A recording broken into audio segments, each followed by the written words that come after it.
So hello everyone, मैं आज फिर से लेकर आई हूँ एक चाइनीज रोमांटिक ड्रामा जो कि बेस्ड है एक रिच सीईओ और एक क्लमसी गर्ल के ऊपर। तो ड्रामा बहुत ही इंटरेस्टिंग होने वाला है और ऐसे ही इंटरेस्टिंग एंड रोमांटिक ड्रामास के लिए don't forget to subscribe our Korean recap and video पसंद आए तो वीडियो को लाइक करें। Do you want to know?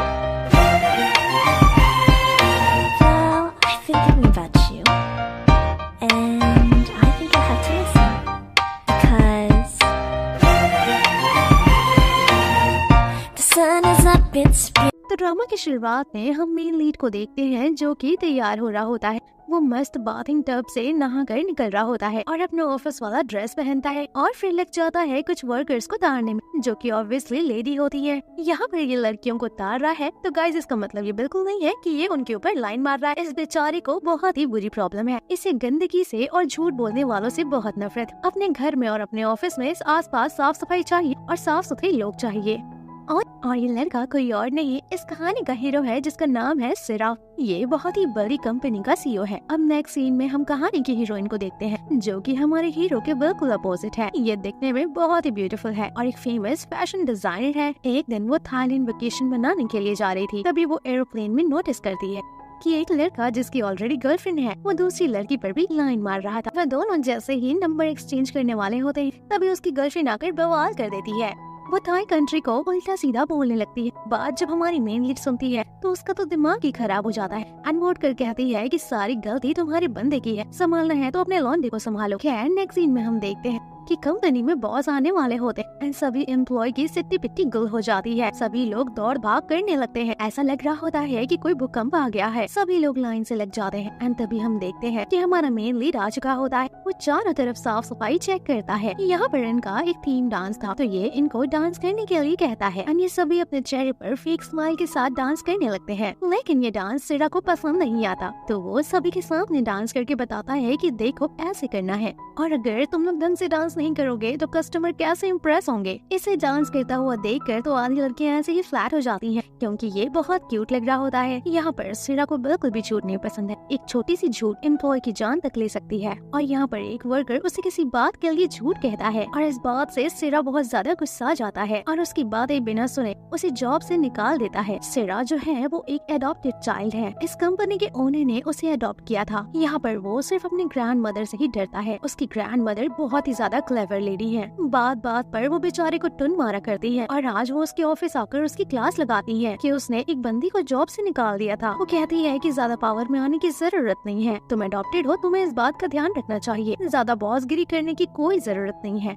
यहाँ पर हमें पता चलता है कि आज वो अपने सगे पोते के साथ मीटिंग करने वाली होती, लेकिन उनका सगा पोता तो रिस्पॉन्सिबिलिटी से दूर भाग। उसे ये सब अमीरों वाले पचड़े बिल्कुल भी पसंद नहीं है और वो इन सब चपड़ों से बचने के लिए यहाँ से भाग जाता है। अब ये जो ग्रैंड लेडी है ये सारा गुस्सा सिरा पर निकालती, उसे खूब खड़ी खोटी सुनाती है। काम नहीं हुआ कि तुम मेरे सगे पोते को यहाँ पर इन्वाइट कर सको, तुम बहुत ही नालायक इंसान, थोड़ी सी पावर क्या मिल गई है, तुम अपने आप को बहुत महान समझने लगे। वो उसे इतनी उल्टी सीधी बातें बोलती है कि वो बेचारा हर्ट होने लगता है। एक तरफ हम देखते हैं कि वो जो सगा पोता होता है वो यहाँ से भागने की तैयारी में होता है। वो सभी को मार पीट रहा होता है, लेकिन तभी पुलिस वाले आते हैं एंड उसे अरेस्ट कर लेते हैं। उसका रियल हुलिया भी देख लेते हैं। यहाँ पर वो अरेस्ट होने के बाद बहुत खुश होता है। ऐसा लग रहा होता है कि जैसे उसने ये सारे कांड जानबूझकर करे हो। वो पुलिस स्टेशन में बैठकर कहता है कि मैं सारी फाइन पे करने के लिए तैयार, बस मुझे एक लड़की को कॉल करना है, प्लीज आप लोग मुझे उस कॉल को करने दीजिए। ये पता नहीं किस लड़की के बारे में बात कर रहा होता है और पता नहीं उस लड़की के साथ इसका क्या कनेक्शन है। आखिर इसकी कहानी क्या है हमें तो आगे ही पता चलेगा।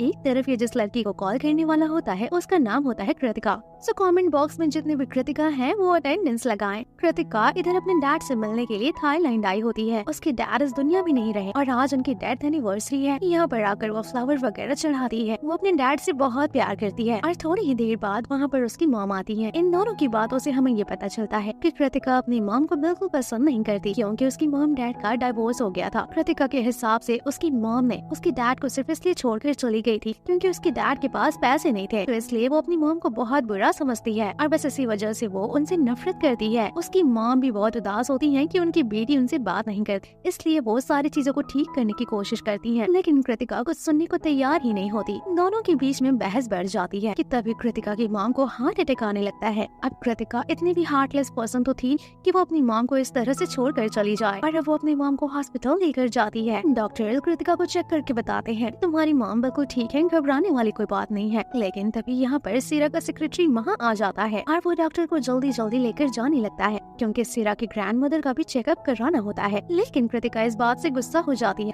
और कहती है कि भाई पहले मैं आई हूँ, पहले मेरी मम्मा का चेकअप कराओ। लेकिन वो उसकी बातों को नहीं सुनता और वो डॉक्टर को लेकर जाने लगता है। हॉस्पिटल के बाहर जो सिरा होता है वो कार में डॉक्टर के आने का वेट कर रहा होता है। उसे हॉस्पिटल्स बिल्कुल पसंद नहीं थे क्योंकि उसे वहाँ पर बहुत सारा डर्ट और बैक्टीरिया नजर आता है। यहाँ पर ये पहली बार कृतिका को देखता है और बस कुछ देर के लिए तो उसकी नजर ही नहीं लगती। तो यहाँ पर जैसे कोई पहला पहला प्यार होता है ना, वैसा ही इंटरेक्शन हो जाता है। थोड़ी देर बाद कृतिका भी हॉस्पिटल से बाहर आती क्योंकि वो डॉक्टर को ले जाने नहीं दे रही थी। तभी बीच में सिरा भी आ जाता है कि नहीं, मैं तो डॉक्टर को लेकर ही जाऊंगा। यहाँ पर दोनों के बीच में खिंचातानी होने लगती है। लेकिन सिरा डॉक्टर को लेकर जाने लगता है। गुस्से में आकर वो उसका हाथ पकड़ लेती और तभी भाई साहब को बेचैनी होने लगती है। वो जल्दी जल्दी हाथ सैनिटाइज करता है और टिश्यू पेपर से बार बार हाथ पोंछता है और ये चीज देखकर कृतिका को बहुत ऑकवर्ड लगता है। तभी उसका सेक्रेटरी उसे संभालता है और कहता है कि सर को थोड़ा प्रॉब्लम है। वे कृतिका गुस्से में कहती है कि ऑल वन डे सुन ले मेरी बात, मैं डॉक्टर को ले जाने नहीं दूंगी। पहले मैं आई थी तो पहले मेरी मम्मा का ट्रीटमेंट होगा, तो इसलिए या तो तुम शांति से मान जाओ, नहीं तो वो अपने शूज के नीचे हाथ लगाती है और उसे डराने लग जाती है। कहती है कि मैं इस गंदे हाथ से तेरे को टच करूंगी। तभी वो अपने सेक्रेटरी के ऊपर चिल्लाने लगता है।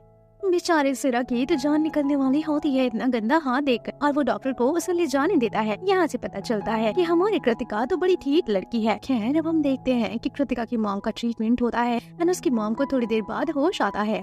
कृतिका की मॉम होश में आते ही कहती है कि देखो बेटा, हेल्थ से ज्यादा जरूरी है ज्वेलरी। मैंने आज को ज्वेलरी ऑर्डर करे थे एंड वो मॉल में आने वाले हैं, तो तुम प्लीज उसे जाकर ले आओ, नहीं तो मेरा बहुत ही बड़ा घाटा हो जाएगा जो मैं बर्दाश्त नहीं कर पाऊंगी। अब ये मॉल या फिर इसे जो भी जगह कहे, ये पूरा का पूरा सिरा का होता है। अब यहाँ पर कृतिका आती है। यहाँ पर हम सिरा को देखते हैं जो कि बच्चों वाले डिपार्टमेंट में गया हुआ था। यहाँ पर एक बेबी गलती से कुछ सामान सिरा के ऊपर गिरा देता है। सिरा तो एकदम से पागल हो जाता है, सठिया जाता है, अपने आप को जल्दी जल्दी टिश्यू पेपर से पोंछता है। ऐसा लगता है कि किसी बच्चे ने नहीं बल्कि किसी ने उसके ऊपर कीचड़ फेंक दिया हो। भैया इतनी ज्यादा सफाई कौन ही करता है, मैंने तो नहीं देखा आज तक। बेचारा पागल होने लगता है और अब वो अपना सूट चेंज करने के लिए जाने लगता है। ये सारी चीजें देखकर कृतिका साइड में खड़ी होकर हंस रही होती है। इस लौंडे की अच्छी खासी मजा ले रही होती है। ये सारे ड्रामा खत्म होने के बाद कृतिका उस लौंडे से जब रिंग रिसीव करने के लिए जाती है तो वहाँ पर उसे पता चलता है कि एक्चुअल में वो कोई डिलीवरी बॉय नहीं है, खुद ही ज्वेलरी शॉप के ओनर का लौंडा है और उसे ये रिंग डिलीवर करने के लिए आया हुआ है। वो नॉर्मली अपना रिंग लेकर जाने लगती है। जब वो जाने लगती है तो वो बंदा उसे रोकता है कि इतनी आसानी से कैसे जा सकती, पहले कोई रिव्यू वगैरह भी तो दे दो। और यहाँ पर पता चलता है कि एक्चुअल में कोई ज्वेलरी की लेन देन नहीं बल्कि उसकी मॉम ने ब्लाइंड डेट सेट करा होता है। लड़का बहुत ही ठरकी इंसान था। कृतिका को इसके बारे में अभी कुछ नहीं पता होता। वो बंदा उसकी मॉम के बारे में उल्टा सीधा बोलने लगता है। वो कहता है कि मैं तुम लोगों को अच्छे से जानता हूँ, तुम लोगों को सिर्फ पैसों से मतलब, तुम लड़कियों से अमीर लड़कों से सिर्फ गिफ्ट निकलवाने से मतलब है। लड़का पटाओ और खर्चा करवाओ। तुम लड़कियों को तो बस यही आता है, खुद से तो कुछ कर नहीं सकती। और तुम्हारी मॉम भी तो ऐसी ही, अमीर लौंडे को पटाओ और खर्चा करवाओ, खुद से तो उनसे भी कुछ होता नहीं है, नालायक कहीं की। ऐसा सुनने के बाद तो बेचारी के दिमाग में तो आग लग जाती है और वो गर्मा गर्म कॉफी उसके मुंह पर फेंक देती है क्योंकि ये चीज उसे बहुत ही ज्यादा बुरी लगती है। ऑब्वियस सी बात है, किसी को भी बुरा लगेगा। वो लड़का भी बदतमीज था और वो लड़का भी पानी का ग्लास उसके ऊपर फेंकता है। लेकिन यहाँ पर तो कृतिका का हम दूसरा ही रूप देख,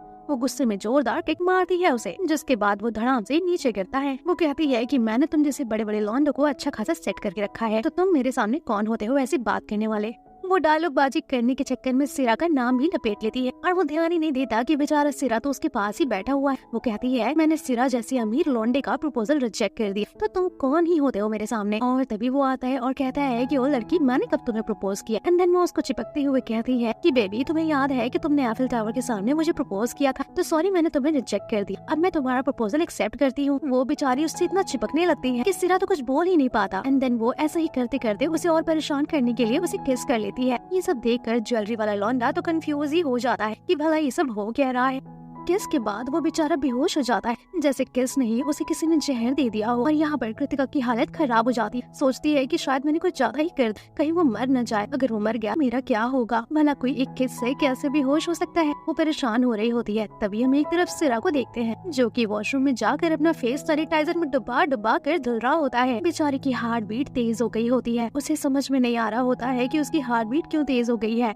अब कृतिका अपने मॉम के पास आती है और यहाँ पर इसकी माँ के जो हस्बैंड होते हैं यानी कि कृतिका के स्टेप फादर, ये कहते हैं कि बेटा जाकर के तुम मेरे घर पे स्टे करो, क्योंकि अब हम सब एक फैमिली है, हम सबको एक साथ रहना चाहिए। कृतिका साथ में रहने के लिए मना करती है क्योंकि वो अपने स्टेप फादर और उनकी बेटी को बिल्कुल भी पसंद नहीं करती। पर स्टेप फादर की बेटी भी कृतिका से बहुत जलती है, नफरत करती है, इसलिए वो वहाँ जाने से मना करती है। लेकिन स्टेप फादर उसे फोर्स करते हैं कि तुम्हारा घर और हमारे घर अब एक है और हम सब एक फैमिली है, तो हम सबको अलग नहीं रहना चाहिए। ये सब सुनने के बाद वो ज्यादा नानुकुर नहीं करती है और वो अपने स्टेप फादर के घर पर आ जाती है। जब वो फादर के घर पर आती है तो जो उसकी स्टेप सिस्टर होती है वो कहती है कि बड़ा इंडिपेंडेंट लेडी बन रही थी, अब क्या हो गया तुम्हें, आ गई मेरे बाप के घर पर रहने के लिए, आ गई मेरे बाप के टुकड़ों पर पलने के लिए। वो इस तरह से उल्टी सीधी बातें कहती है। लेकिन कृतिका तो ये सारी चीजें सुनने के लिए तैयार बैठी होती है क्योंकि वो जान रही होती है कि घर पर आते ही सब लोग उसे ऐसे खरी खोटी सुनाएंगे। यहाँ की मेड तक रंग बदलू होती है, सबके सामने अच्छा बिहेव करती है एंड पीठ पीछे कृतिका के साथ गलत बिहेव करती है, वो उसे परेशान किया करती है।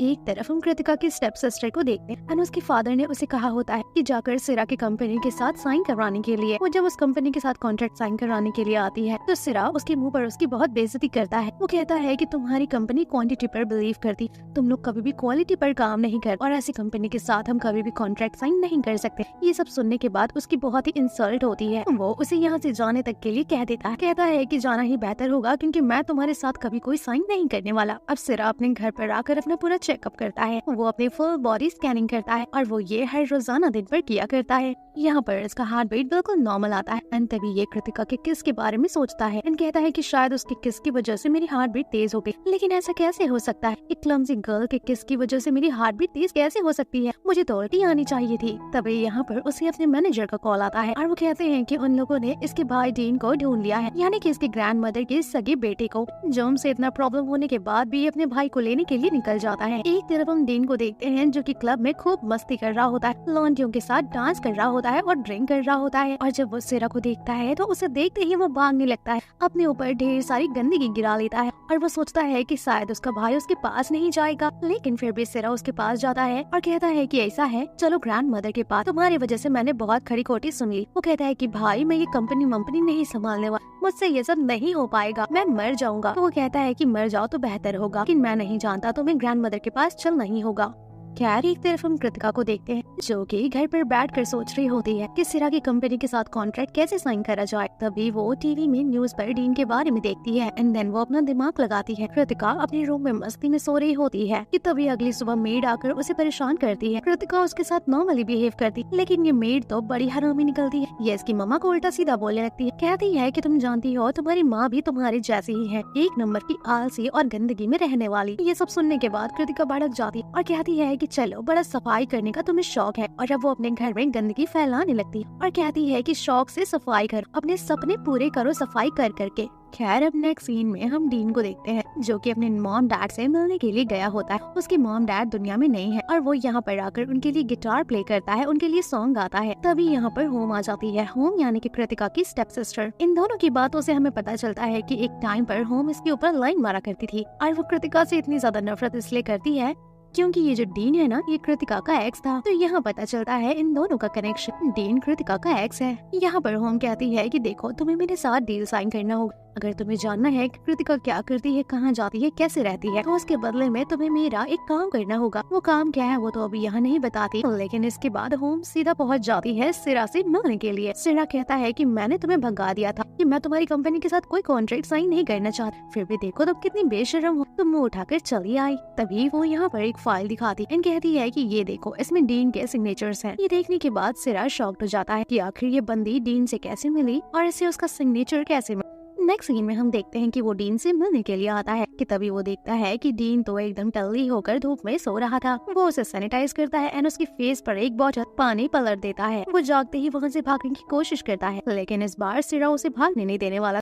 फाइनली ये इसे पकड़कर ग्रैंड मदर से मिलने के लिए ले आता है। ग्रैंड मदर डीन से बहुत गुस्सा करती हैं क्योंकि उसने बिना किसी से पूछे किसी और ग्रुप के साथ कॉन्ट्रैक्ट साइन कर लिया था। वो उसे कहती है कि वो कंपनी हमारे लिए अच्छी नहीं है, तो तुम्हें ये डील कैंसिल करनी होगी। डीन कहता है कुछ भी हो जाए मैं ये डील कैंसिल नहीं करूंगा, और वो ये भी कहता है कि अगर ये डील कैंसिल हुआ तो मैं जिंदगी भर ऑफिस नहीं आने वाला। तो आप लोग सोच लो, अगर आप लोग चाहते हो कि मैं ऑफिस में काम कर तो जैसे चल रहा है जो चीज उसे वैसे चलने दो। अब बेचारे के पास कोई ऑप्शन नहीं था। बाहर निकलने के बाद उसे वो कहता है कि तुम काहे ग्रैंड मदर को इतना परेशान कर रहे हो। सिरा कहता है कि अगर वो नहीं होती तो मैं आज शायद अनाथ होता, इसलिए मैं उनकी बहुत रिस्पेक्ट करता हूँ और तुम्हें भी करनी चाहिए। वो कहता है कि तुम्हें जो करना है करो, मैं ग्रैंड मदर से बहुत तंग आ गया हूँ, मैं उनकी ऑर्डर्स मान कर थक गया हूँ और अब मैं वही करने वाला हूँ जो मेरा मन करेगा। एक तरफ कृतिका अपनी मॉम से मिलने के लिए हॉस्पिटल गई होती है और तभी वहाँ पर उसकी सौतेली सिस्टर होम आती है। होम आकर उसे बताती है कि उसने फाइनली कॉन्ट्रैक्ट साइन करवा लिया है। तो वो उसे वार्निंग देती है कि अब तुम्हारे साथ काम करने में मजा आएगा और साथ ही साथ में उसे टुन मारती है जैसे वो हमेशा मारा करती है। नेक्स्ट सीन में हम डीन को देते हैं जो कि ना चाहते हुए भी बेचारा ऑफिस आता है। सभी लोग मीटिंग कर रहे होते हैं लेकिन वो मीटिंग के दौरान बैठकर गेम खेल रहा होता है। यहाँ पर ये लोग किसी नए डिजाइनर को रिक्रूट करने वाले होते हैं। हमें पता चलता है कि नेक्स्ट डिजाइनर कृतिका को बनाया जाता है लेकिन वो मना करती है। वो कहती है कि बेकार में ही उसकी सौतेली सिस्टर के साथ उसकी लड़ाई होगी। उसके डैड उसे समझाते हैं कि कभी कभी किसी को हराने के लिए पावर का यूज करना चाहिए। वो कहती है कि मुझे ये सब नहीं कर, मुझे वहाँ पर सिर्फ उसके अंडर में असिस्टेंट बनकर काम करना है। उसके डैड कहते हैं कि नहीं, तुम्हारे लिए ये पोजीशन परफेक्ट है और तुम्हें इसे एक्सेप्ट करना ही होगा। वो अपने डैड से बात करके बाहर निकलती है कि तभी वहाँ पर उसकी सौतेली सिस्टर आती है और तब वो उसे अलग से टॉन्ट मारने लगती है। कहती है कि मैं भी अब मार्केटिंग डिपार्टमेंट की हेड बन गई हूँ तो तुम्हें अब हर चीज रिपोर्ट करनी पड़ेगी। तुम सिरा की कंपनी के साथ कैसे डील कर रही हो और कंपटीशन के लिए नई चीजें कैसे चाहिए, हर एक चीज तुम्हें मेरे पास लाकर रिपोर्ट करनी होगी। वो बड़ी इतरा कर ये सारी बातें बोल रही होती है। कृतिका कहती है कि ओए सुन, तो जाकर अपने आप को डॉक्टर को दिखा, तुझे किसी साइकेट्रिस्ट की जरूरत है क्योंकि तू बहुत ही ज्यादा हवा में उड़ रही है, थोड़ा जमीन पर उतर और पैदल चल। एक तरफ सिरा की कंपनी न्यू डिजाइनर्स के इंटरव्यूज ले रही थी और एक तरफ डीन जो कि बच्चों की तरह सिर्फ गेम खेला जा रहा था। बहुत सारे इंटरव्यू कंप्लीट होने के बाद चांस आता है कैंसनी का और सभी जानते हैं कि कैंसनी के ग्रुप में काम कर चुकी है और उसे बहुत सारे अवार्ड भी मिल चुके हैं। वो अपने ग्रेजुएशन के बाद से ही इंडस्ट्री ज्वाइन कर लिया था। ये सब उसे यहाँ पर कुछ ज्यादा ही सीरियसली लेते हैं। सिरा उससे पूछता है कि आखिर तुम प्रीवियस कंपनी को क्यों छोड़ना चाहती हो, तुमने तो जब से ग्रेजुएशन किया है तुम वही काम करती हो, तुमने बहुत सारे अवार्ड्स भी जीते हैं, यहाँ तक कि कितनी बार तुमने हमारी कंपनी को भी पीछे छोड़ दिया है। कैंसनी उसे काफी प्रैक्टिकल जवाब देती है। वो कहती है कि मुझे और ज्यादा प्रमोशन और ज्यादा फेम चाहिए, इसलिए मैं तुम्हारी कंपनी में काम करना चाहती हूँ। अब वो उसे अपना डिजाइन दिखाती है। यहाँ पर इन लोगों को उसका डिजाइन काफी पसंद आता है। सिरा कहता है कि ठीक है, सोचते हैं इस बारे में, लेकिन डीन उसे देखते ही कह देता है कि ठीक है हम तुम्हें जॉब पर रख रहे हैं। और जब वो बाहर निकलती है तभी हम फ्लैशबैक सीन में देखते हैं कि उसने जो डिजाइन चूज करा है वो किसी और का नहीं बल्कि कृतिका का है और वो ये सब सिर्फ कृतिका से बदला लेने के लिए कर रही है। जब वो सब एरोप्लेन में मिले थे तो वो कृतिका से बात करने की कोशिश कर रही, उसके डिजाइन को देखने की कोशिश कर रही थी, लेकिन कृतिका उसे भाव नहीं देती। उसे मौका मिलता है तो वो चोरी छुपे उसके डिजाइन देख लेती है। तो यहाँ से समझ आ जाता है कि बहुत ही भयंकर कांड होने वाला है। एक तरफ कृतिका पूरी मेहनत से शिद्दत से हार्ड वर्क कर रही होती है। जब इन्हें पता चलता है कि इनके कॉम्पिटिटर्स से ना है तो ये और भी ज्यादा नर्वस हो जाती है। अब वो अपने डैड से बात करने के लिए जाती है। वो कहती है कि आई डोंट थिंक कि मेरे लिए इतना प्रेशर अच्छा होगा। वो कहती है कि मैं यहाँ के लिए नहीं हूँ तो ये काम किसी और को दे दिया जाए तो बेटर होगा। इस बात पर होम भी कहती है कि हाँ मैं जानती हूँ कि तुम लायक हो और तुम ये सब काम नहीं कर सकती, तुम्हारी बस की तो है ही नहीं। और वो डैड को कहती है कि हाँ आप ये काम किसी और को दे दें। ये सारी बातें कृतिका की ईगो पर लग जाती हैं। वो कहती है कि डैड मुझे 3 हफ्ते का समय दीजिए, देखिए मैं कैसे एक नया डिजाइन तैयार करती हूँ। इसके बाद वो मेहनत करके अपना नया डिजाइन बनाती है एंड फाइनली काफी दिनों बाद वो कंपटीशन वाला दिन आ ही जाता है। जब वो अंदर जा रही होती तभी यहाँ के गार्ड्स उसे रोक कर उसकी आईडी देखने के लिए कहते हैं। वो यहाँ से वापस जा रही होती है कि तभी वो सिरा से टकरा जाती है। वो उसे देखकर यहाँ से खिसकने की कोशिश करती है लेकिन वो उसे जाने नहीं देने वाला था। वो उसे कहता है कि चलो जल्दी जल्दी सॉरी बोलो। वो कहती है कि जब मैंने गलती नहीं करी तो मैं सॉरी क्यों बोलूं, लेकिन वो उसे जाने नहीं दे रहा था और वो अपना टाइम वेस्ट नहीं करना चाहती थी। तो वो कहती है कि ओके चलो मैं तुम्हें सॉरी कहती हूँ। वो कहती है कि तुम तो जानते हो कि मैं सॉरी किस करके बोलती हूँ, तो चलो आ जाओ जल्दी जल्दी किस करते हैं। अब बेचारा सिरा इतना ज्यादा घिना जाता है कि वो उससे दूर भागने की कोशिश करता है। अब वो अपना सामान उठाती है और यहाँ से चल देती है। इन सब नोकझोंक के बाद फाइनली कंपटीशन स्टार्ट होता है और यहाँ पर कांड होता है कि दोनों डिजाइनर के कपड़े सेम होते हैं। अब ये तो होना ही था क्योंकि उसने कॉपी जो करा है। जब सभी ऐसा देखते हैं कि कृतिका और कैंसनी दोनों के डिजाइन सेम है, जो मेन जज होते हैं वो दोनों की तरफ से सारा मैटर देखते हैं और इन दोनों कंपनी को डिस्क्वालीफाई कर देते हैं। इसका मतलब ये लोग अब मेन कंपटीशन में पार्टिसिपेट नहीं कर सकते। उसके जाने के बाद कैंसनी ड्रामा करती है कि तुम बहुत ही ज्यादा शातिर हो, तुम्हें इतना जल्दी आगे बढ़ना था तो तुमने कॉपी ही कर लिया। इस बात पर कृतिका को भी गुस्सा आता है। उसे थोड़ा बहुत याद आता है कि वो उससे पहले भी मिल चुकी है। वो कहती है कि मैंने तो डिजाइन कॉपी नहीं करा, इसका मतलब डिजाइन तुमने ही कॉपी करा है। वो उससे कहती है कि तुम्हारे पास कोई प्रूफ है कि तुमने मेरा डिजाइन कॉपी करा है। यहाँ पर सिरा आता है। वो कैंसनी को ही सपोर्ट करता है क्योंकि वो उसकी ऑफिस में है और वो कृतिका को उल्टा डांटता है।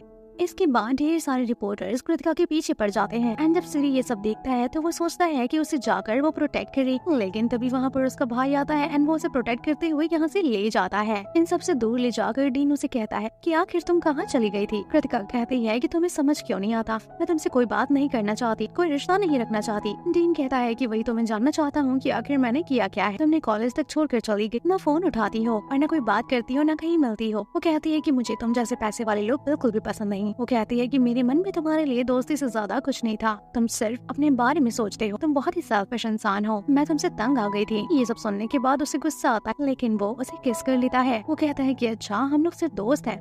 इस किस के बाद वो उसे एक तमाचा लगाती है। वो कहती है कि देखो मैंने साफ साफ मना कर दिया है, इसलिए ये सब ड्रामा बंद करो। वो ये सब बोल करके यहाँ से जा रही होती है कि तभी रास्ते में वो सिरा की ग्रैंड मदर से मिलती है। सिरा की ग्रैंड मदर उसे टर्न मारते हुए कहती है कि तुम फिर से आ गई मेरे पोते के पास, आखिर तुम मेरे बेटे पर डोरा क्यों डाल रही हो। वो कहती है कि आप ही का पोता मेरे पीछे पड़ा है, मेरे पास इतने फालतू का टाइम नहीं है कि मैं इन गंवारों पर अपना टाइम वेस्ट करूं। ये सब सुनने के बाद ग्रैंड मदर भी उसे बहुत कुछ सुनाती हैं, जो सुनने के बाद वो कह देती है कि आपका बेटा और आप दोनों ही एक जैसे हैं, दोनों के पास दिमाग नाम की कोई चीज ही नहीं है। यहाँ पर सिरा आता है और वो अपने ग्रैंड मदर को सपोर्ट करता है। वो कृतिका से कहता है कि मेरी ग्रैंड मदर को सॉरी कहो। वो कहती है कि सॉरी, मैं घंटा बोलूं किसी को सॉरी, तुम तीनों के तीनों अधकपारी इंसान हो। वो कहती है कि रही बात ड्रेस कॉपी करने की, तो मेरे पास प्रूफ है, मैं जल्दी प्रूफ तुम्हारे सामने लाने वाली, जिसके बाद तुम्हारा मुंह बंद हो जाएगा और उसके बाद मैं कंपनसेशन फी भी लेकर रहूंगी। इसके बाद सिरा अपनी ग्रैंड मदर से पूछता है कि आखिर ये पागल सी बंदी कौन है। वो कह देती है कि ये बहुत ही गंदी लड़की है, इसने डीन को धोखा दिया था। डीन जो इतना सफर कर रहा है वो इसी की वजह से कर रहा है। एक तरफ कृतिका की मॉम को पता चलता है कि उनकी बेटी ने डिजाइन चोरी किए हैं और यहाँ पर आकर उनकी स्टेप डॉटर भी उन्हें ताना मारती है, लेकिन मॉम कृतिका को सपोर्ट करते हुए कहती है कि मुझे अपनी बेटी पर पूरा भरोसा है, वो ऐसा गंदा काम कर ही नहीं सकती, वो बहुत ही काबिल लड़की है। एक तरफ कृतिका कैंसनी के बैकग्राउंड के बारे में चेक कर रही होती है, एक तरफ सिरा जो कृतिका के बारे में सोच रहा होता है। वो सोच रहा होता है कि कृतिका ऐसे कर सकती है या नहीं। वो सोचते सोचते ही किस के बारे में सोचने लगता है। बेचारा किस के बारे में सोचते ही उसकी हार्ट बीट तेज हो जाती है। एक तरफ कृतिका किसी का भी कॉल नहीं उठाती, उसकी फैमिली परेशान होती है। उसके डैड आकर उसे दिलासा देते हैं कि तभी वहाँ पर होम आकर उन्हें टॉन्ट मारती है। वो कहती है कि पहले तो सिर्फ तुम मेरे डैड का पैसा यूज करती थी, अब तो तुम्हारी बेटी भी कर रही है और अब वो कंपनी का नाम भी डुबा रही है, इसीलिए मैं उसे कंपनी से निकाल दी। उसके डैड उसके ऊपर गुस्सा करते हैं कि तुम कब बड़ी होगी, ये बच्चों वाली हरकतें कब छोड़ोगी। वो कहते हैं कि मैं जानता हूँ कृतिका बहुत ही काबिल लड़की है और वो ऐसा नहीं कर सकती। तभी यहाँ पर कृतिका आती और वो सारी बात सुन लेती है। वो कहती है कि डैड मैं ये प्रूफ करके रहूंगी कि मैंने उन डिजाइन्स को कॉपी नहीं करे, बल्कि मेरे डिजाइन्स को कॉपी किया गया है। और वो ये भी कहती है कि होम देखो तुम यहाँ पर सुकून से रहो और अब मैं ये घर छोड़कर जा रही हूँ, क्योंकि मैं तुम लोगों के साथ और नहीं रह सकती। मुझे शांति और सुकून भरी लाइफ पसंद है, तुम लोगों के साथ रहकर तो हर दिन ड्रामा ही होता है। इसके बाद वो रूम में जाकर अपना सामान पैक करती है। यहाँ पर कृतिका की मॉम उसे रोकने के लिए आती है। वो कहती है कि बेटा बहुत दिनों बाद तो हम लोग साथ रहने का मौका मिला है। वो कहते हैं कि बेटा तुम क्यों जा रही हो। उसके डैड भी उसे रोकते हैं। वो कहती है कि नहीं, मेरा यहाँ दम घुटता है, मैं यहाँ पर नहीं रह सकती। अब कृतिका टैक्सी लेकर यहाँ से निकलती है। अब कृतिका फिलहाल के लिए कहाँ जाएगी, क्या करेगी, उसे खुद नहीं पता। एक तरफ सिरा कृतिका का बैकग्राउंड चेक कर रहा था। उसे डाउट होता है कि डीन ने जिस लड़की के बारे में बताया कि उसने फॉरेन में एक डिजाइनर से मिला था, शायद वो कृतिका ही हो सकती है। वो उसका बैकग्राउंड चेक करता है, जो कि काफी अच्छा होता है। उसने काफी अच्छे कॉलेज से अपनी पढ़ाई कंप्लीट करी होती है। वो अच्छे अच्छे डिजाइनर्स के साथ भी काम कर चुकी है। सिरा कहता है कि मुझे भी ऐसा लग रहा है कि कृतिका ने डिजाइन कॉपी नहीं करे हैं। और वो अपने सेक्रेटरी से कहता है कि एक काम करो, तुम दोनों मिलकर उसे ढूंढ कर लाओ और अब मैं चाहता हूँ कि वो मेरी कंपनी में काम करे। ये दोनों को तो कुछ समझ में नहीं आता कि सिरा करना क्या चाहता है। एक तो ये खुद ही उसे दूसरे ऑफिस से निकलवाया है और ये खुद कह रहा है कि वो इसके ऑफिस में काम करेगी। अब ये लोग दिन रात एक कर देते हैं उसे ढूंढने के लिए। और तभी सिरा कहता है कि तुम लोग कितने नालायक इंसान हो, तुम लोगों से वाला एक लड़की नहीं ढूंढी जा रही, तुम लोग जिंदगी में क्या ही करोगे। तभी वहाँ पर कृतिका नशे की हालत में रोड क्रॉस कर रही थी। तभी वो टकराती है इनकी कार से और जब वो बोनेट पर हाथ रखकर उठती है तब वो एकदम से चुड़ैल लग रही थी और ऐसा देखकर सिरा डर जाता है। अब ये लोग ध्यान देते हैं तो कोई और नहीं बल्कि कृतिका होती है। अब ये लोग उसे जाते हैं ढूंढने के लिए और वो क्षण भर में कहीं गायब हो जाती है। तभी इन्हें हेल्प की आवाज सुनाई देती है। ये लोग उसे ढूंढने आते हैं तो वो उन्हें पौधे के बीच में गिरे हुए मिलती है। का ट्रॉली खुल गया था। वो इतने नशे में थी कि वो अपना ट्रॉली बंद नहीं कर पा रही थी। अब वो उसे बाहर लेकर आता है और वो यहाँ पर उसे होश में लाने की कोशिश करता है। होश में लाने के लिए वो उसके ऊपर एक बोतल पानी गिराता है। होश में आते ही वो कहती है कि मिस्टर टिश्यू पेपर, तुम यहाँ पर क्या कर रहे हो और तुमने मेरे ऊपर पानी क्यों फेंका, तुम पगला गए हो क्या एकदम से। जब भी मिलते हो हमेशा टिश्यू पेपर के साथ ही मिलते हो, आखिर तुम्हें कोई बीमारी है क्या टिश्यू पेपर से चिपकने की। वो इसे ऐसे ही उल्टी सीधी बातें कहती है। सिरा कहता है कि देखो बेटा, जैसा तुमने कांड किया है तुम्हें कोई भी कंपनी जॉब नहीं देने वाली, तो मैं तुम्हें एक ऑफर देता हूँ, तुम ना मेरी कंपनी में आ जाओ काम करने के लिए। कहती है कि यही चीज मुझे तुम्हारी खानदान की पसंद नहीं है। साला तुम लोग सबको पैसा से खरीदना चाहते हो, आखिर तुम लोग समझते का हो अपने आप को। वो कहती है कि तुम सब जाओ भाड़ में, हमको तुम लोगों के साथ काम ही नहीं करना है। सिरा उसे जैसे तैसे करके अपने अपार्टमेंट लेकर आता है। सेक्रेटरी तो आधे ही रास्ते से भाग जाता है क्योंकि उसकी गर्लफ्रेंड का कॉल जो आ जाता है। वो उसे कार में छोड़कर खिसकता है, लेकिन कृतिका कार से निकल जाती है एंड वो उसके पीछे पड़ जाती है। यहाँ पर सिरा के पास और कोई ऑप्शन नहीं था और वो उसे अकेला भी नहीं छोड़ सकता था। तभी यहाँ पर एक नए कैरेक्टर की एंट्री होती है। इसका नाम है नमो। अभी बंदा कैसा है क्या है मुझे नहीं मालूम, ये तो आगे ही पता चलेगा, लेकिन जो भी कहो हैंडसम एंड क्यूट तो बहुत ही ज्यादा है। ये दोनों बंदे पहली बार मिलते हैं तो नमो उसकी हेल्प करता है। वो कहता है कि तुम कृतिका का पैर पकड़ो और मैं ट्रॉली को धक्का देता हूँ। दोनों जैसे तैसे करके लिफ्ट में उसे लेकर जाते हैं। हमें यहाँ पर ये पता चलता है कि दोनों सेम ही फ्लोर पर रहते हैं। यहाँ पर कृतिका को गर्मी लगने लगती है और वो अपना इनर वेयर निकाल कर घुमा घुमा कर सिरा के फेस पर फेंकती है। एक तो बेचारे सिरा को इन सब चीजों से एलर्जी है और दूसरा नमो के सामने उसके इज्जत का कबाड़ा हो जाता है। वो उसे जैसे तैसे करके अपने रूम में लेकर जाता है। वो बहुत ही अफसोस करता है कि वो इसे क्यों लेकर आया है। वो उसे ध्यान से देखकर सोचता है कि आखिर डीन को ऐसी लड़की के साथ प्यार कैसे हो सकता। लेकिन कुछ देर के बाद बेटा तुम्हें भी इसी से प्यार होने वाला है, तो ज्यादा पगलाने की जरूरत नहीं है। वो इधर उधर वॉमिटिंग करने लगती है तो सिरा उसे उठाकर बाथटब में बैठा देता है। वो यहाँ पर बहुत ही इमोशनल हो जाती है। वो सिरा का हाथ पकड़ के डैड डैड करके रोने लगती है। वो कहती है कि डैड मैं आपको बहुत मिस करती हूँ, मैं बहुत ही अकेला फील कर रही हूँ, आप क्यों मुझे छोड़कर चले गए। जब वो ऐसी बातें बोलती है तो सिरा भी नॉर्मल हो जाता है एंड वो उसी के पास बैठा रह जाता है। अब एक तरफ जब नेक्स्ट मॉर्निंग इन दोनों की नींद खुलती है तो वो देखती है कि वो उसका हाथ पकड़कर सोई हुई है। वो उसे देखकर चिल्लाने लगती है। अब ये दोनों बिस्तर में कैसे आए ये हमें फ्लैशबैक में दिखाया जाता है। अब फ्लैशबैक में हम देखते हैं कि कैसे कैसे करके वो उसे घर लेकर आता है। वो शुरू में तो अपने डैड को मिस कर रही थी और काफी ज्यादा इमोशनल हो रही थी, लेकिन तभी वो उसके फेस पर ही वॉमिटिंग कर देती है। वो बेचारा नहा धोहा के जैसे ही सैनिटाइज करके रूम में सोने के लिए जाता है कि तभी उसे कृतिका की आवाज सुनाई देती है।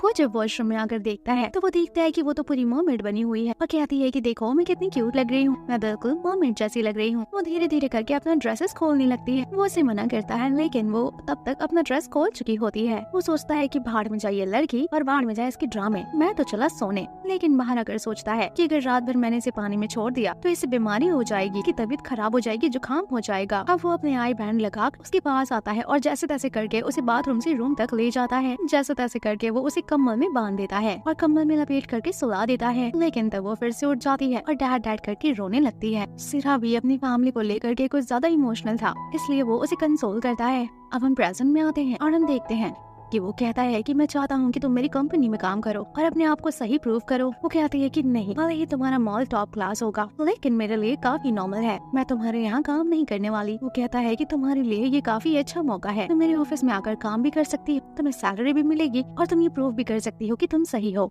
खैर जब ये घर आती है तो वो उससे कहती है कि एक मिनट, मैंने नोटिस करा है कि तुम्हारा हार्ट बीट फिर से बढ़ा हुआ है। वो उससे पूछती है कि कहीं तुम्हारी प्रॉब्लम तो नहीं बढ़ रही ना। वो कहता है नहीं नहीं रुक जाओ, तुम यहीं पर वेट करो, मैं आता हूँ चेक करके। अब डॉक्टर उसे मेडिटेट करके कॉन्सेंट्रेट करने के लिए कहते हैं, लेकिन बेचारे का दिल और दिमाग तो कहीं और ही होता है। डॉक्टर उससे पूछता है कि चलो अच्छा बताओ कि तुम्हारी प्रॉब्लम क्या है, तुम्हें फिर से कहीं गंदगी वगैरह के आसपास तो नहीं रह रहे ना। तो वो कहता है नहीं नहीं ऐसी कोई बात नहीं है, वो एक लड़की है, उसे देखकर मुझे अजीब सी फीलिंग आती है, मेरी हार्ट बीट तेज हो जाती है, मैं परेशान हो जाता हूँ, मेरे पसीने छूटने लगते हैं और सबसे बड़ी ये प्रॉब्लम है कि जब वो मुझसे दूर जाती है तो मुझे और भी ज्यादा अकेलापन फील होता है। ये सारी बात सुनने के बाद डॉक्टर समझ जाते हैं कि भैया ये तो इश्क मोहब्बत वाला मैटर है। वो उसे कहते हैं कि देखो तुम्हें कृतिका से प्यार हो गया है, लेकिन सिरा इस चीज को एक्सेप्ट करने के लिए रेडी नहीं था। अब जब वो ऑफिस जाता है तो वो देखता है कि कृतिका ने उसके लिए टेस्टी टेस्टी सा ब्रेकफास्ट बना कर रखा है और साथ में नोट्स भी होता है कि ये ब्रेकफास्ट बिल्कुल क्लीन है, मैंने किचन में साथ में रहकर बनवाया है। अब वो बेचारा खुश होकर ये ब्रेकफास्ट करने लगता है। एक तरफ ऑफिस में गॉसिप हो रहा होता है कि कृतिका ने इतनी मेहनत करके ब्रेकफास्ट बनाया है, जरूर उन दोनों के बीच में कुछ तो चल रहा है। एक तरफ कृतिका उसके पास आती है और कहती है कि कैसा लगा ब्रेकफास्ट, मैंने अपने हाथों से बनवाया है। वो समझ जाता है कि जरूर इसे कोई काम है, तभी ये इतना ज्यादा मक्खन लगा रही है और वो डायरेक्टली पूछता है कि चलो बताओ क्या काम है। वो उससे कहती है कि देखो इस कांड की वजह से जो भी रायता फैला है इसमें तुम ही मेरी हेल्प कर सकते हो। तो वो उसे प्लीज करती है हेल्प करने के लिए। ऐसा सुन करके वो रेडी हो जाता है उसकी हेल्प करने के लिए। कृतिका उसे ड्राइव करके लेकर जाती है जहाँ पर बेटाटा अपनी शूटिंग करवा रही होती है। नेक्स्ट सीन में हम कृतिका की मॉम को देखते हैं जो कि मॉल में गई होती है उससे मिलने के लिए, लेकिन तभी वो यहाँ पर होम को देखती हैं। उसे देखकर सोचने लगती हैं कि आखिर ये यहाँ पर क्या कर रहा है। वो उसे फॉलो करती हैं तो देखती हैं कि वो जा रही है डीन से मिलने के लिए। वो डीन से आकर कहती हैं कि ओ लड़के सुनो मेरी बात, नहीं तुम अभी भी अपनी एक्स का वापस आने का वेट तो नहीं कर रहे ना। डीन कहता है कि पहली बात कि कृतिका मेरे लिए काम नहीं करती, वो मेरे भाई के लिए काम करती है, तो जो भी मैटर है वो और मेरा भाई समझे, मुझे उन दोनों से कोई मतलब नहीं। नेक्स्ट सीन में हम देखते हैं कि ये लोग टाटा कृतिका के साथ डील साइन करने की बात ही करते हैं। वो हैंडशेक करने को कहती है। बेचारे सिरा को हैंडशेक करना पड़ता है, जिसके बाद कृतिका उसे टिश्यू पेपर पकड़ा देती है। तारा कहती है कि ठीक है, मैं डील साइन करने के लिए रेडी हूँ, लेकिन मेरी एक शर्त है, अगर मैं स्पोक्स पर्सन बनती हूँ तो तुम्हें इस डील से हटना होगा। कृतिका कहती है कि मैं ऐसे कैसे हट सकती हूँ। वो सिरा से कहती है कि देखो, अगर तुम चाहते हो कि मैं तुम्हारी कंपनी की स्पोक्स पर्सन बनूं, तो तुम्हें इसे निकालना पड़ेगा। लेकिन सिरा उसे कहता है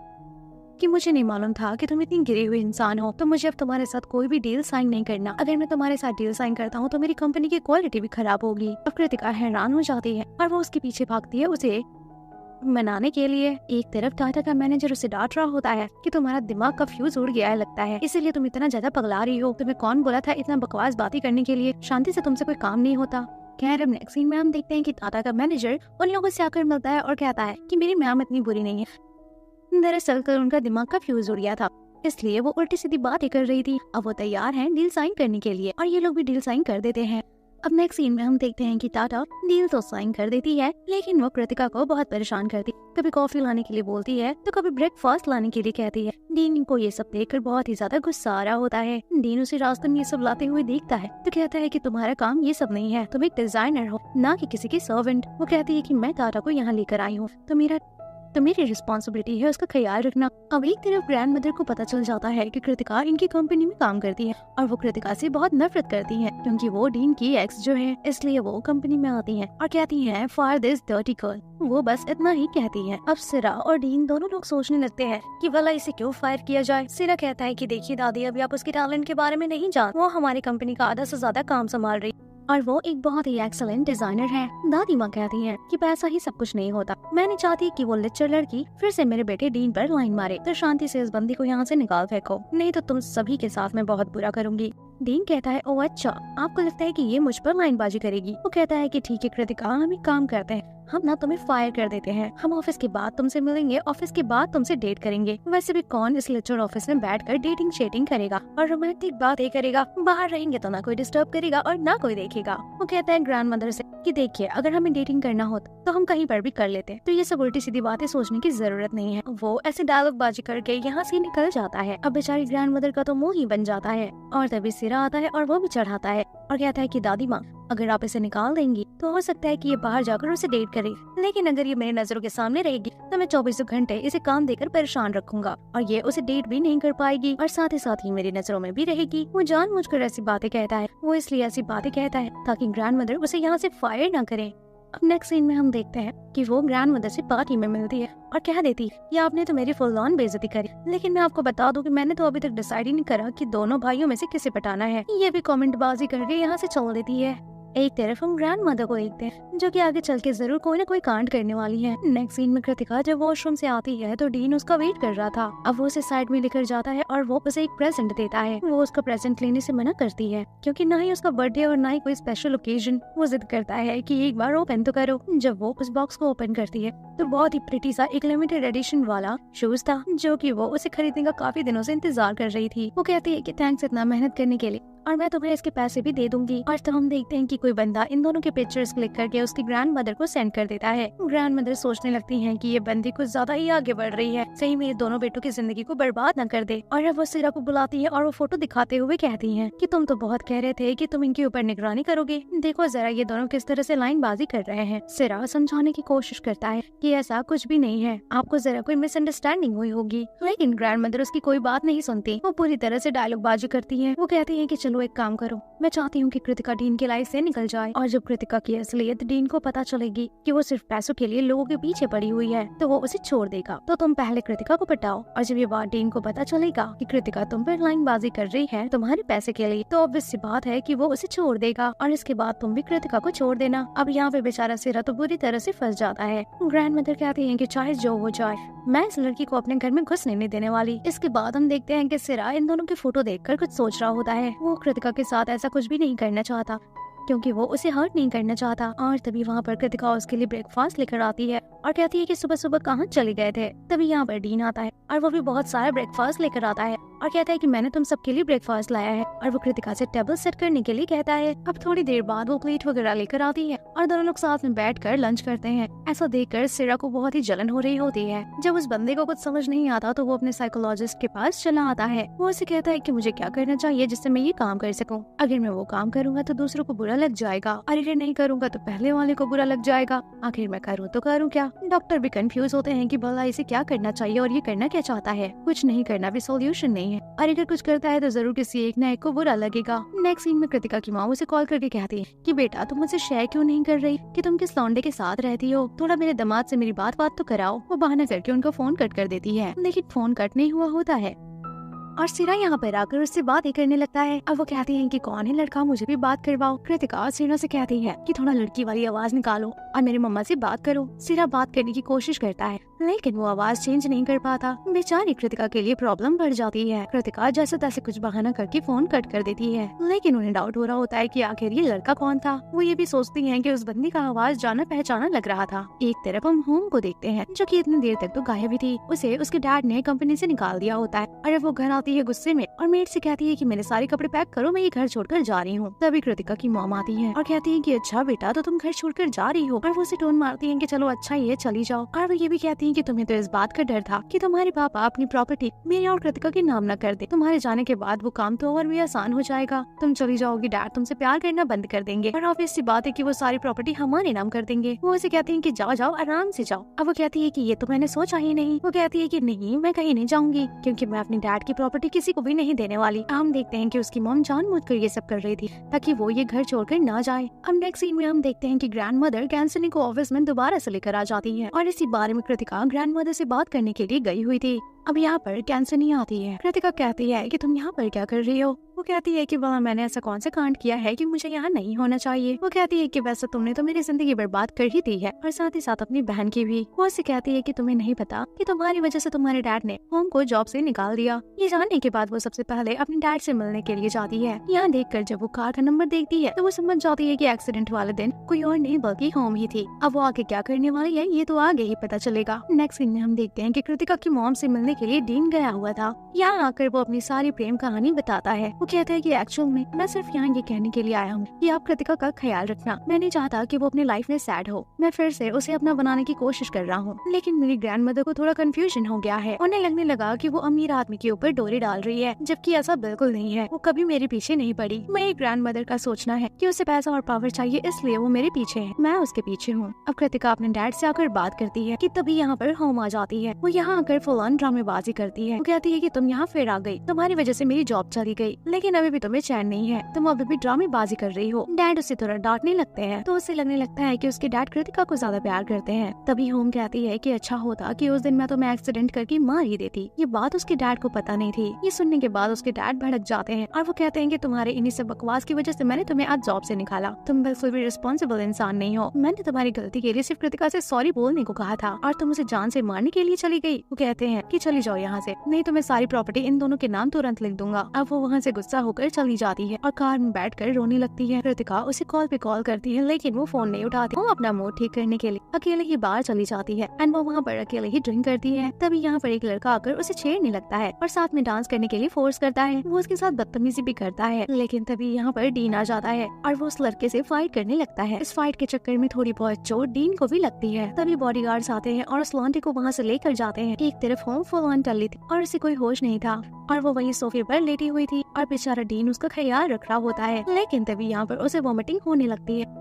अब वो उसके घर लेकर उसे जाता है एंड यहाँ पर उसकी जो स्टेप मदर होती है उसका ख्याल रखती है और वो डीन से कहती है कि तुम्हारी जो ड्रेस है मैंने उसे लॉन्ड्री में दिया है, थोड़ी देर में वो आ जाएगी तो तुम पहन लेना। इसके बाद वो उसे कहती है कि तुम जरा इसके पास आकर बैठे, तब तक मैं बाहर से आती हूँ। और जब वो उसके पास जाता है तो वो यहाँ पर नौटंकी करने लगती है। वो कम्बल फेंकने लगती है एंड वो एक गुड बॉय की तरह जब उसे कम्बल उठाने के लिए जाता है तो वो उसे पकड़कर जबरदस्ती किस कर लेती है। डीन तो बेचारा ऐसा रिएक्ट कर रहा होता है कि जैसे मानो उसके साथ क्या ही हो गया। होम फुल ऑन रोमांस करने के पीछे पड़ी हुई थी, उसे कोई फर्क ही नहीं पड़ रहा होता कि वो अपने घर में है या कहाँ है। लेकिन बेचारा डीन कैसे तैसे करके अपने आप को बचा कर भागता है। नेक्स्ट सीन में हम सिरा और कृतिका को देखते हैं जो कि ब्रेकफास्ट कर रहे होते हैं। यहाँ पर कृतिका के फेस पर ब्रेकफास्ट लग जाता है जो देखकर वो खुश हो रहा होता है और वो उसे खुद से क्लीन करता है। वो उसे रोमांटिक वे में कहता है कि आज हम दोनों साथ में ही मेरी कार से घर चलेंगे। और वो सोचती है कि है ये इतना रोमांटिक क्यों हो रहा है। वो कहती है कि अगर कोई हमारे ऊपर शक करेगा तो वो कहता है कि करने दो, पहाड़ में जाए शक करने वाले लोग, दुनिया की फिक्र मैं नहीं करता तो तुम भी मत करो। उसके इतने चेंज बिहेवियर को देखकर वो हैरान हो जाती है।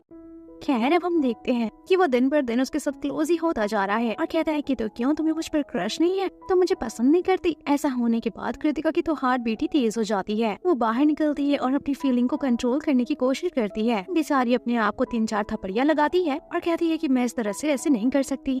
खैर अगले दिन से सिरा कृतिका को पता नहीं क्यों इग्नोर करना स्टार्ट कर देता है। वो घर आकर उसके साथ बैठकर टीवी देखने का सोचती है लेकिन वो तो मुंह फुलाकर चल देता है। नेक्स्ट डे ऑफिस में भी वो उसे इग्नोर मारता है। ये सब कृतिका को बहुत ही अजीब लग रहा था। वो सोचती है कि भाई अचानक से ऐसे क्यों इग्नोर कर रहा है। वो उसे ब्रेकफास्ट के लिए भी पूछती है तो वो उसे मना कर देता है। घर आकर ये पगला जाती है और कहती है कि भला इसकी प्रॉब्लम क्या है, इतना दिन तक तो मुझे अटेंशन दे रहा था, अब देखो कैसे इग्नोर मार रहा है। हर लड़कों की यही प्रॉब्लम होती है। घर पर वो उसका बैठकर वेट कर रही होती है। जब वो नहीं आता है तो वो उसे कॉल करती है और तब उसे पता चलता है कि वो कहीं और नहीं, वो तो बल्कि डॉक्टर के यहाँ गया है। जिसके बाद वो भी उससे मिलने के लिए चली जाती है। यहाँ वो डॉक्टर सिरा को समझाता है कि देखो ऐसे करने से नहीं कुछ होने वाला, तुम अपनी प्रॉब्लम से कब तक भागते रहोगे। कृतिका को इग्नोर करने से कुछ नहीं होने वाला, तुम जाकर उससे बात करो और प्रॉब्लम का सोल्यूशन निकालो। ये लोग बात ही कर रहे होते हैं कि तभी यहाँ पर कृतिका आ जाती है। वो कहती है कि तुम डॉक्टर के पास क्या कर रहे हो। वो कहता है कि नहीं मेरी तबीयत ठीक है, मैं बस एक्चुअली थोड़ा अकेले रहना चाहता था। वो कहती है कि क्यों, मुझसे कोई गलती हुई है क्या, तुम नहीं चाहते क्या कि मैं तुम्हारे साथ घर पर रहूं, मेरी वजह से तुम्हें प्रॉब्लम हो रही है। सिरा कहता है नहीं ऐसा कुछ भी नहीं है, मुझे अकेले रहने की आदत है, बस मैं थोड़ा सा अकेले रहना चाहता हूँ। वो कहती है कि अच्छा इसका मतलब तुम मेरी वजह से डिप्रेस्ड हो। वो कहती है कि कोई बात नहीं, जब घर आना होगा आ जाना। जैसे ही वो जाती है कि तभी सिरा उसके पीछे आता है और वो कहता है कि देखो पीछे मत मुड़ना, क्योंकि मुझे जो कहना है मैं वो तुम्हारे फेस पर नहीं कह पाऊंगा। और वो कहता है कि चलो इमेजिन करो कि अगर कोई ऐसी हरकत मैंने कर दी जिसमें तुम मुझ पर बहुत ही ज्यादा गुस्सा करो, तो क्या तुम मुझे माफ करोगी या फिर तुम मुझे छोड़कर चली जाओगी। कृतिका कहती है कि जब तुम जानते हो कि मैं उस हरकत से गुस्सा करूंगी तो फिर तुम क्यों वैसी हरकत करोगे, और ऑब्वियस सी बात है अगर वो मैटर ज्यादा बड़ा होगा तो मैं तुम्हें छोड़कर चली जाऊंगी। ये आंसर मिलने के बाद वो और भी ज्यादा सैड हो जाता है। अब नेक्स्ट सीन में हम देखते हैं कि कृतिका और डीन डिनर पर जाते हैं और एक तरफ सिरा जो कि हालुसिनेट कर रहा होता है कि वो दोनों कैसे साथ में बैठकर रोमांटिक वे में डिनर कर रहे होते हैं। एंड ये सोच कर तो बेचारे के शरीर में आग लग रही होती है। एक तरफ डीन उसके ऊपर फुल ऑन लाइन बाजी किए जा रहा था और वो उसे प्यार से समझाती है कि देखो बच्चू, ऐसा है ना कि मैं फिर से तुम्हारी कोई गर्लफ्रेंड नहीं बनने वाली, और इस बात को तुम जितनी जल्दी अपने दिमाग में स्क्रू के साथ फिट कर लोगे उतना अच्छा होगा। डीन कहता है चलो ठीक है कोई बात नहीं, मैं फिर से दोबारा से फीलिंग डेवलप कर दूंगा। और रही बात ग्रैंड मदर की तो आई प्रॉमिस कि वो इस बार हमारे बीच नहीं आएंगी।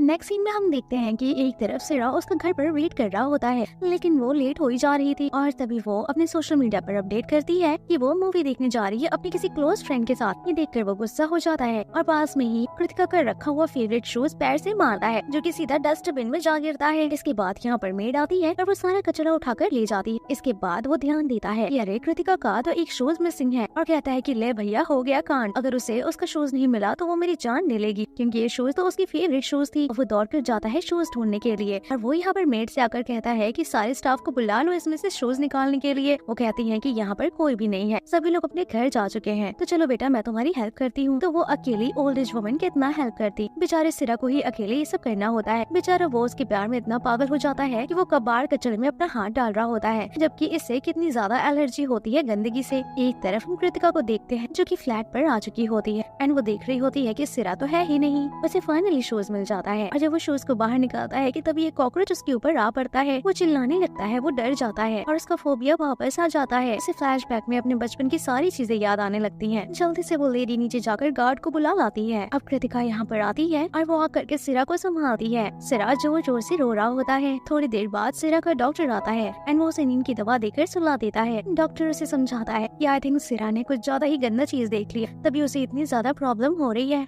डॉक्टर उसे कहते हैं कि तुम्हें इसका बहुत ही ख्याल रखना होगा, ध्यान देना कि ये किसी भी डॉट के पास ना रहे। और नेक्स्ट डे से वो उसका पूरी तरह से ख्याल रखने लगती है। एकदम वाइफी की तरह। सिरा को जब होश आता है तो वो सोचता है कि उसे उसका शूज ढूंढना था। वो तेज शूज ढूंढने के लिए जाने लगता है। वो अपने हाथ में से निडल निकालता है। तभी कृतिका उसे रोकते हुए पूछती है कि कहाँ जा रहे हो, और कहता है कि मैंने तुम्हारा कल शूज फेंक दिया था तो मैं वही ढूंढने के लिए जा रहा हूँ। कृतिका कहती है कि इसकी जरूरत नहीं है, शूज मिल गया है। और वो उसे ये भी कहती है कि दोबारा से ऐसा मत कर। वो कहती है कि तुम एक नंबर के पागल, शूज खो गया तो मैं दोबारा ले लूंगी, लेकिन अगर तुम्हें कुछ हो गया तो मैं क्या करूंगी, इंसान थोड़ी ना वापस आ सकता है। अब वो उसे बताती है कि डॉक्टर ने कहा है कि तुम्हें डर्ट के टच में बिल्कुल नहीं आना है, तो तुम ऑफिस नहीं जाओगे तो बेटर होगा।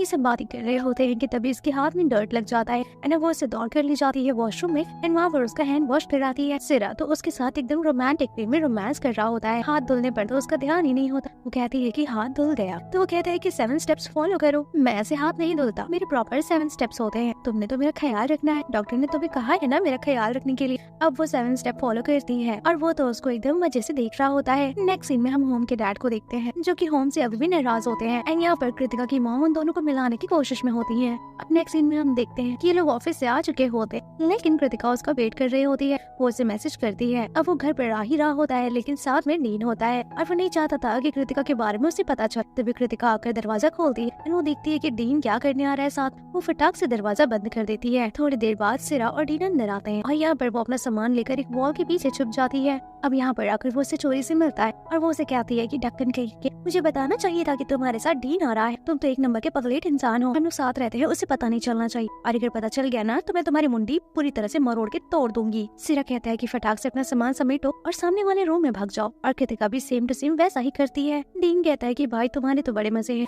कितना मस्त अकेले घर में रह रहे हो। वो कहता है कि भाई मुझे तेरे साथ रहना है, मैं तेरे साथ शिफ्ट हो जाऊँ क्या, तो उसका भाई मना कर देता है। वो दोनों बातें कर रहे होते हैं तभी डीन को लड़कियों का मेकअप रिमूवर मिलता है। वो कहता है कि तुमने अपने घर में लड़की छुपाया है ना, चलो सच सच बताओ। तो वो कहता है नहीं मैं तो ये यूज करता हूँ। थोड़ी देर के लिए डीन को भी इस बात पर ट्रस्ट हो जाता है। एक तरफ डीन को मिल जाता है लिपस्टिक रिमूव किया हुआ और उसे पक्का कंफर्म हो जाता है कि यहाँ कोई लड़की है। एक तरफ सिरा जो कि कृतिका के साथ अंदर रूम में बातें कर रहा होता है। तभी डीन कहता है कि मुझे मालूम है कि अंदर तेरे साथ कोई लड़की है, तो जल्दी से डोर खोल, तो चल जल्दी से डोर खोल और मुझे उस बंदी से मिलवा। तभी सिरा बाहर आता है और कहता है कि ये देखो, ये लिपस्टिक मैं यूज करता हूँ, देखो मैंने अपने लिप्स पे लगाए रखे हैं। और तभी हम फ्लैशबैक सीन में देखते हैं कि कृतिका उसे जबरदस्ती पकड़ के लिपस्टिक लगाती है और जब वो नहीं लगवा रहा होता है तो वो उसे किस करके लिपस्टिक लगाती है और कहती है कि जाके बाहर बोल कि तू ये लिपस्टिक लगाता है ना कि मैं, और ये भी बोल कि तेरे साथ यहाँ पर कोई लड़की नहीं है।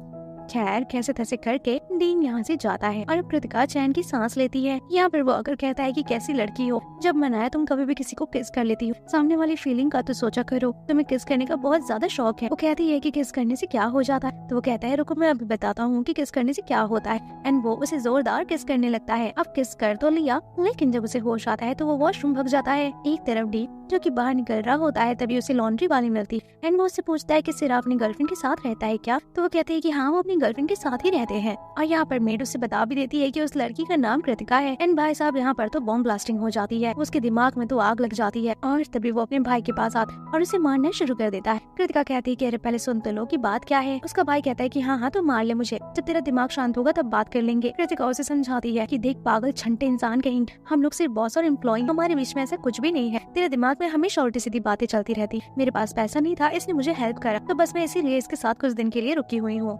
अब यहाँ पर दोनों भाइयों में बैट लग जाती है कि देखते हैं कि पहले कौन कृतिका को पटाता है। अब नेक्स्ट सीन में हम देखते हैं कि डीन अपना सामान लेकर पहुंच जाता है सिरा के घर और कहता है कि अब हम तीनों साथ में रहेंगे। कहता है कि जब ट्राई करना है तो क्यों ना गेम परफेक्टली फेयर हो। शुरू में कृतिका मना करती है कि नहीं हम तीनों साथ नहीं रह सकते, लेकिन फिर बाद में उसे एक्सेप्ट करना ही पड़ता है। अब यहाँ पर छिड़ चुका है लव ट्रायंगल वाला गेम और अब और भी ज्यादा मजा आने वाला है। एक तरफ हम सिरा को देखते हैं जो कि अपने सेक्रेटरी सजेशन ले रहा होता है कि लड़की को कैसे पटाते हैं। तो यहाँ पर वो कहता है कि देखो अगर आप अपने भाई के साथ कंपटीशन कर रहे हो तो फिर नहीं जीतने वाले, क्योंकि डेन जो है वो एक नंबर का प्ले बॉय है और वो कृतिका को उठा ली जाएगा। लेकिन फिर भी वो कहता है कि ठीक है मैं तुम्हें कुछ 3 रूल्स बताता हूँ लड़की पटाने के। अब नेक्स्ट सीन में हम देखते हैं कि ये दोनों भाई मिलकर कृतिका की मॉम को पटाने वाले होते हैं, क्योंकि पहला स्टेप तो यही है, अगर मॉम पट गई तो बेटी भी पटी जाएगी। अब नेक्स्ट सीन में हम देखते हैं कि दोनों बंदे कृतिका की मॉम को गिफ्ट करने के लिए एक साथ आ जाते हैं। यहाँ पर डीन कुछ ज्यादा ही सीधा साधा बन रहा था और वो लोगों से बात करने में, मैनिपुलेट करने में बहुत ही ज्यादा एक्सपर्ट था। एक तरफ सिरा जो कि नर्वस था लेकिन अपनी होने वाली सास को पटाना जो है। इसके बाद ये सभी मिलकर लंच करते हैं। डीन यहाँ टेबल पर भी सासू माँ को पटाने में लगा था। वो कहते हैं कि वाह आप कितना अच्छा खाना बनाती है, ऐसा खाना खाने के लिए तो मैं रोज यहाँ आ सकता हूँ। अब नेक्स्ट सीन में हम देखते हैं कि ये दोनों भाई अपने घर आ चुके होते हैं। डीन किसी को मैसेज कर रहा होता है तो वो कहता है कि कृतिका अपने घर है तो उसे शांति से रहने दो। डीन कहता है कि घबराओ नहीं, मैं उसे मैसेज नहीं कर रहा। एक तरफ हम कृतिका को देख जो कि मन ही मन में सिरा को पसंद करने लगी है और उसकी मॉम ने भी बढ़ावा दे दिया है कि तुम्हारे लिए सिरा ही ठीक है क्योंकि वो तुम्हारी केयर करता है।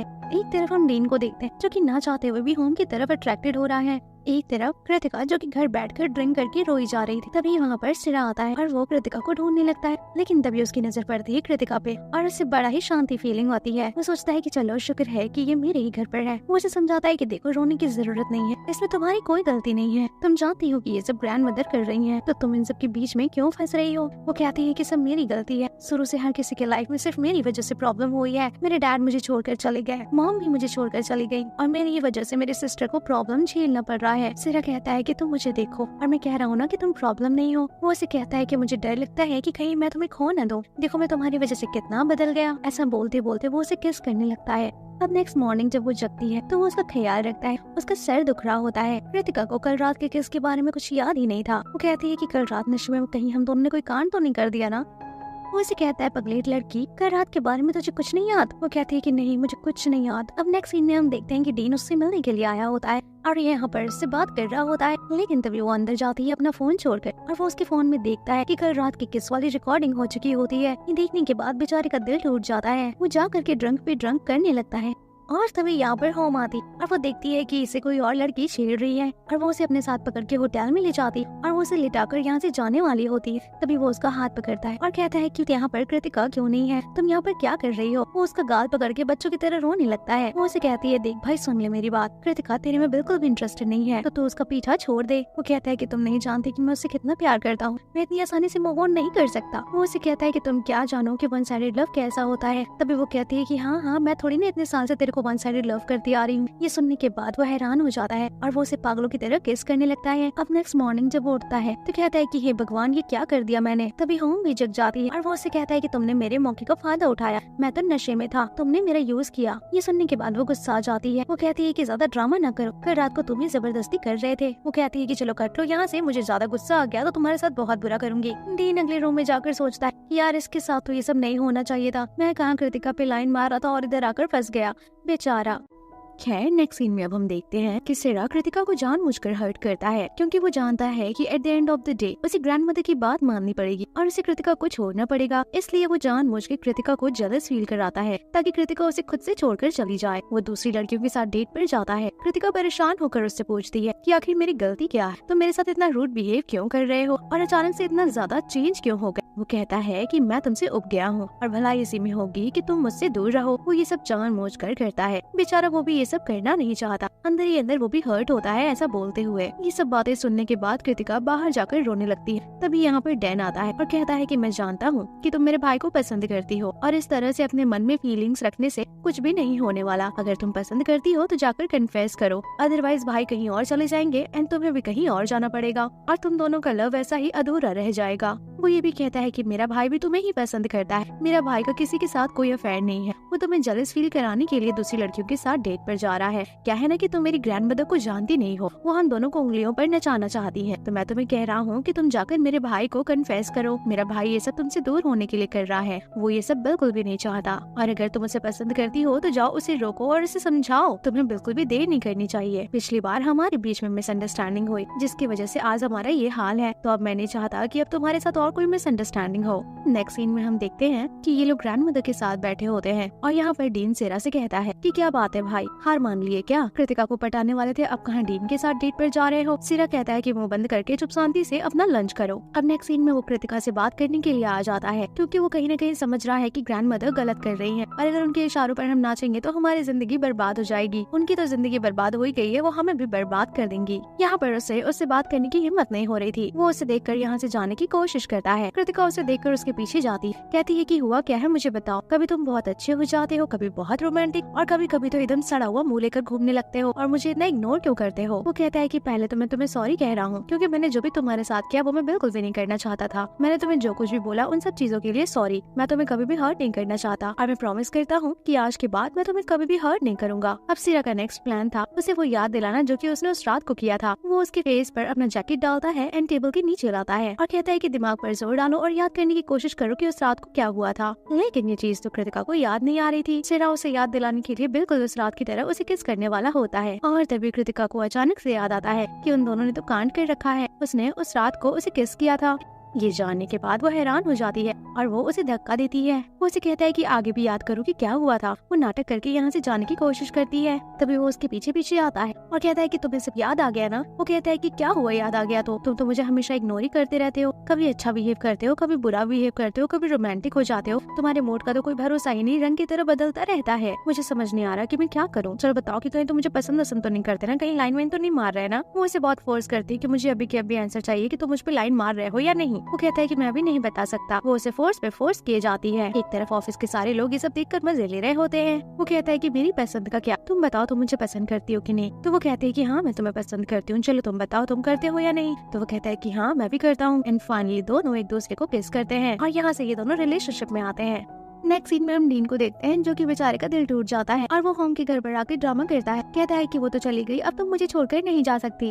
एक तरफ ग्रैंडमदर को पता चल जाता है कि सिरा और कृतिका का चक्कर चल रहा है। दोनों लोग एक दूसरे को डेट कर रहे हैं। नेक्स्ट सीन में ये दोनों डॉक्टर के पास आते हैं एंड यहाँ पर डॉक्टर इन दोनों को देखकर बहुत खुश होते हैं। कहते हैं कि फाइनली मेरा पागल पेशेंट को एक गर्लफ्रेंड मिल गई और वो इन दोनों के लिए सच में बहुत ही खुश है। वो कहता है कि तुम्हारे प्यार की वजह से ये इंसान बहुत बदला है, तो प्लीज तुम इसकी लाइफ से कभी मत जाना। वो कहता है कि सुन, मैंने तुझे पहले ही कहा था कि जल्दी से कृतिका को प्रपोज मार, ये तेरी लाइफ में उजाला लेकर आएगी और देख तो कितना चमक रहा है।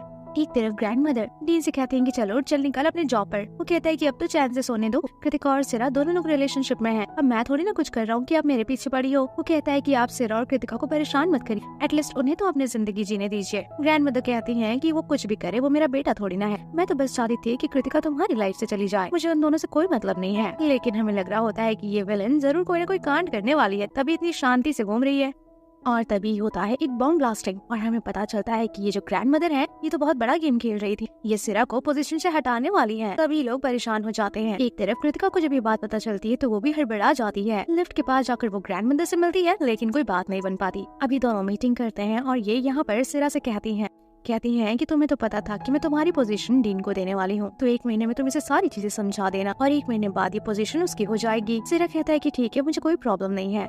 ग्रैंडमदर कहती हैं कि तुमने मेरा काम बखूबी किया और अगर तुम एक और काम करते हो कृतिका को छोड़ने का, तो मैं तुम्हें इस कंपनी का चेयरमैन बना दूंगी। ये सुनने के बाद वो हैरान हो जाता है। वो यहाँ पर एक्सप्लेन करने की कोशिश करता है कि एक्चुअल में वो फेक रिलेशनशिप में नहीं है, वो एक्चुअल में उससे प्यार करता है।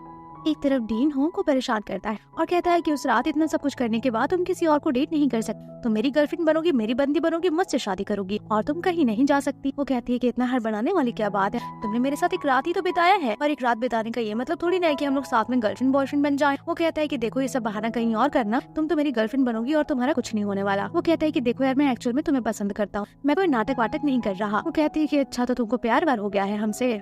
अब एक तरफ कृतिका सिरा के पास आती है और कहती है कि ग्रैंडमदर तुम्हें चेयरमैन बनाने वाली है, लेकिन वो उसके बदले में क्या लेने वाली है, क्योंकि मैं जानती हूँ कि उन्हें पता चला है कि हम दोनों डेट कर रहे हैं और वो इतनी सीधी तो है नहीं कि वो हमें इतनी आसानी से छोड़ देंगी। वो कहता है कि तुम चिंता मत करो, मैं सब ठीक कर दूंगा। लेकिन ये ऑफिस के बाहर आकर बहुत ही ज्यादा रोने लगती है क्योंकि ये समझ चुकी होती है कि जरूर कोई बहुत बड़ी गड़बड़ है। एक तरफ वो सारी बात नेमो को बताती है। नेमो कहता है कि मैं जानता हूँ कि वो तुमसे बहुत प्यार करता है और वो तुम्हारा यूज कभी नहीं कर सकता क्योंकि वो एक जेन्युइन बंदा है, तो तुम उसके ऊपर थोड़ा भरोसा रखो और थोड़ा पेशेंस रखो।